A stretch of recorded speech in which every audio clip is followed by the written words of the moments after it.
stuff and a little bit. I practiced doing stand-up comedy for a while. With that comes extreme failure, and I think it's really good to embrace that failure as life lessons. Not everything is going to go your way. That could be said about my visual art practice for sure. It's not always going to turn out the way I want it to turn out. I could spend weeks, months on a project, finally show it to people, and people are, meh, you know, they could take it or leave it. They don't know my passion behind it, but I'm okay with that. That's totally fine.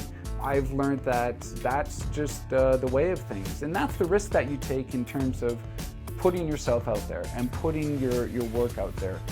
You are going to be judged.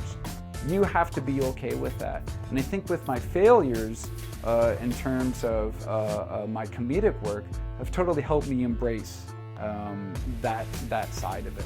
For the longest time, I kind of looked at what I did as a whole, all the creative works, and I guess I just view all these forms of art as entertainment. And I knew that more than having these creative impulses, I want to entertain people. I want to be entertained by people, and in turn, put a smile on people's face.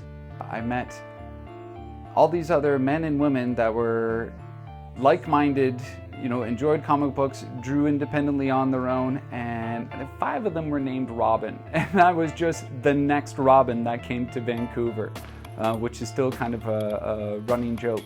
But then quickly realized that there was a whole lot of diversity in terms of the, I'll say, art scene in Vancouver, which I previously wasn't exposed to. When I draw, it's a very solitary process. You're at home, you're at your drawing desk, and you're alone for hours, just you and your work, and that's it. And it was really enjoyable meeting or having a group of peers that were just as passionate about drawing as I was, and we could meet together and actually talk about it. When kids take classes, they have no fear, and I so admire that about them. This is something that adults have, and the biggest challenge that adults have getting over is fear, and that's fear of not being accepted, fear of not being successful, fear of being judged by their peers. Kids don't feel that way.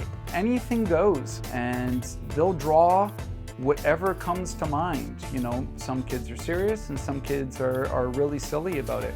Adults can't really do that. We have these semantic shells, and it takes them a long time to break out of that shell. Though mind you, as an instructor, I find that really rewarding as well, is when adults finally do come out of their shell. And they realize that the world is not such a cold place, at least as much as they thought it would be anyways. Hello, my name is Robin Thompson. I'm a freelance illustrator and an instructor at Emily Carr University.